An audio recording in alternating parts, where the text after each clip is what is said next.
이민찬입니다. 이 시간은 봉준호 영화 감독 사주를 한번 풀어보겠습니다. 사주는 기유년, 계유월, 임진일, 경술시에 해당합니다. 시는 제가 나름대로 추정을 했습니다. 이 사주는 6월에 태어나고 경금이 투관했습니다. 그리고 연지에 또 유금이 있고 술중에도 신금이 있습니다. 따라서 이 사주는 금이 매우 태왕한 사주입니다. 금이 태왕하면은 목을 먼저 찾아야 합니다. 그런데 사주 어디에도 목이 없습니다. 목이 없으면은 그 다음 화를 찾아야 됩니다. 화도 이 사주에 어디에도 없습니다. 목도 화도 없으면은 가장 왕한 금을 따라가게 되는 것입니다. 그래서 이 사주에 금이 용신이 되는 것입니다. 다만 금이 인성이나 비겁에 해당하는 경우에는 설에 주는 오행인 수가 용신이 되는 것입니다. 따라서 이 사주에는 수가 용신이 되고 수를 도우는 금은 희신이 되고 수가 생하는 목은 한신이 되는 것입니다. 목 한신이 화를 생하면 기신이 되고 목 한신이 토를 극하면 희신이 되는 것입니다. 그리고 이 사주에는 수를 극하는 토, 화는 희신이 되는 것입니다. 희기를 본 후에 사주를 보면은 6월에 경금이 투관해서 편인격에 해당합니다. 편인격에 해당하면은 학자, 선비, 프로그래머, 역학, 예능, 예술 등을 하게 되는 것입니다. 특히 편인격 중에 비겁을 용신으로 하는 편인격이기 때문에 자신의 재능을 살려 전문 능력을 발휘하는 업종으로 해서 발복을 하게 되는 것입니다. 비겁이 임계수입니다. 수는 어둡고 암흑이고 냉동이고 이런 것을 의미하는 것입니다. 그리고 가장 원시적이고 원초적인 것을 의미하는 것입니다.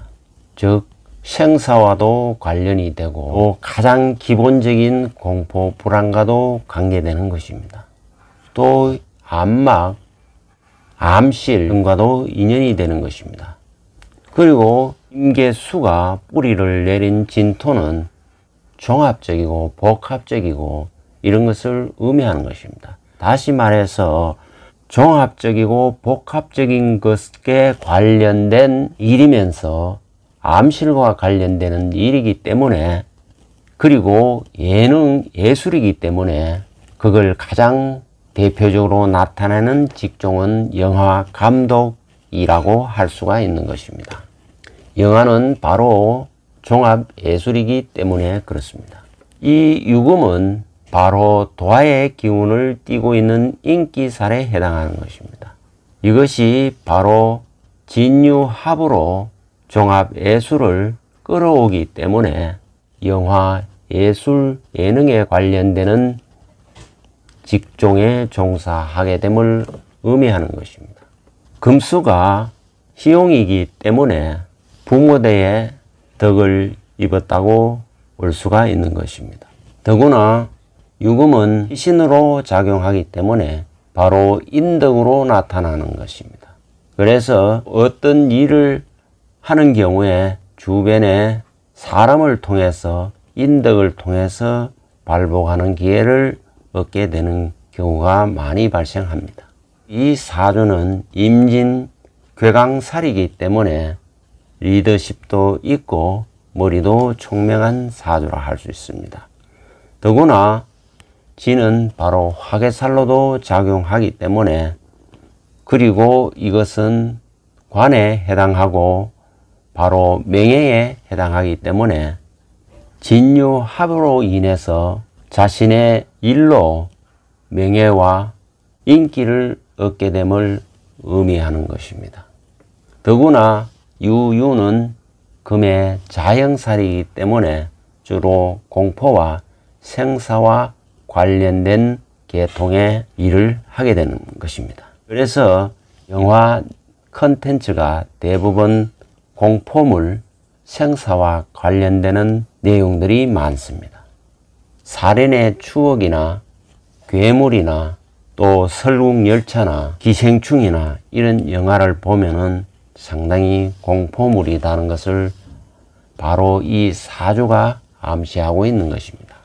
사주는 금묘화실하여 시간대의 흐름을 의미하는 것인데 임진까지는 바로 중장년을 의미하고 경술은 노후를 의미하는 것입니다.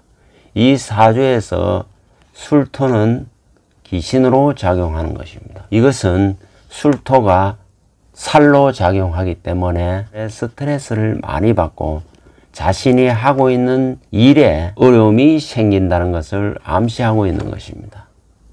진유합으로 인해서 명예와 인기를 끌어왔지만은 말년에 이르면은 술토가 동하기 때문에 유술은 바로 인기에 손상을 입는다는 것을 의미하는 것입니다. 즉 영화의 퀄리티가 다소 떨어질 수가 있고 기존에 가지고 있던 인기와 명성을 유지하기가 좀 어려워짐을 의미하고 오히려 자신이 가지고 있는 명예와 인기가 큰 무게감, 중압감으로 작용할 수 있음을 암시하고 있는 것입니다.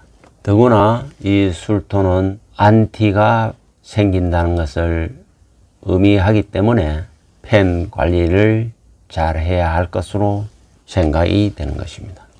운을 살펴보면은 대운은 3대운으로 흐르고 대운은 임신, 신미, 경호, 기사, 무진, 정묘 이렇게 흘러갑니다. 이 사주는 금운에서 출발하여 화운을 거쳐 목운으로 가는 사주입니다.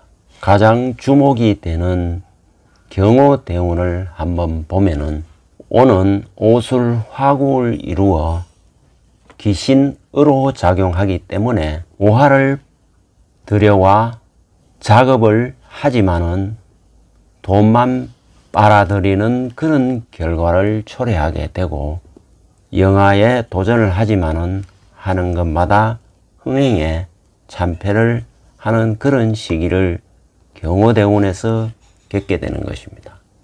그러나 같은 화운이지만은 기사대운은 상황이 반전이 되는 것입니다. 왜냐하면은 사화는 원국에 들어오면은 사유축 건국을 이루기 때문에 건국은 바로 희신운으로서 용신을 도우기 때문에 이 사화라는 돈을 들여서 엄청난 부를 축적하게 되는 것입니다. 바로 이 유금, 자신이 하고 있는 영화 작업이 계속 돈을 빨아들이기 때문에 기사대운에는 흥행에 대박을 치고 이때 천만 관객의 영화가 생겨나는 것입니다. 이어지는 무진대운도 매우 대길합니다. 무토가 들어오지만 개수가 무토를 묶어버리고 진토는 희신운에 해당하는 것입니다. 더구나 진유합으로 이 유금이 끌어당겨서 희신을 만들어내기 때문에 진토는 바로 일이고 명예에 해당하는 것입니다. 그렇기 때문에 무진대운에는 엄청난 인기와 명예를 누리게 되는 것입니다. 그래서 이 무진대운에는 영화 흥행 대박으로 많은 상을 수상하게 되는 것입니다. 지금은 53세기 때문에 이제 갓 정묘대운에 임하게 되는 것입니다. 정묘대운은 길한 운이라 할 수 없습니다. 묘가 들어오지만은 이 묘는 목생화를 하기 때문에 귀신으로 작용하는 것입니다. 묘는 상관으로서 원국에 들어오면은 상관, 경관이 되는 것입니다. 이것은 다소 기존의 어떤 누렸던 인기와 명예를 유지하기가 다소 어렵다는 것을 암시하는 것입니다. 오히려 이 운에는 상관운이기 때문에 후계자를 양성하고 교육하는 것이 더욱 바람직해 보여지는 것입니다. 이 사주는 보면은 인성이 매우 왕하기 때문에 항상 연구하고 공부하는 그런 자세를 취하게 되는 것입니다. 그러나 이 사주에 어디에도 식상이 없기 때문에 첫 표현에서는 다소 어려움이 발생하는 것입니다. 그러나 한번 표현하기 시작하면은 상관이기 때문에 달변가로 돌변할 수도 있는 것입니다. 왜냐하면은 아는 것이 그만큼 많은 것입니다. 인성이 많으면서도 신으로 작용하기 때문에 박학다식함을 의미하고 있는 것입니다. 세운을 보면은 올해는 신축년입니다. 올해는 그래도 토생금하여 용신을 도우는 운이기 때문에 좋은 운이라 할 수 있습니다.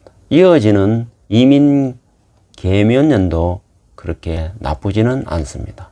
왜냐하면 수생목을 하기 때문에 그렇습니다. 다만 내년은 인목은 인술화를 이룰 수 있고 대운 자체가 정묘대운이기 때문에 내년부터는 다소 침체할 수 있는 운으로 보여지는 것입니다.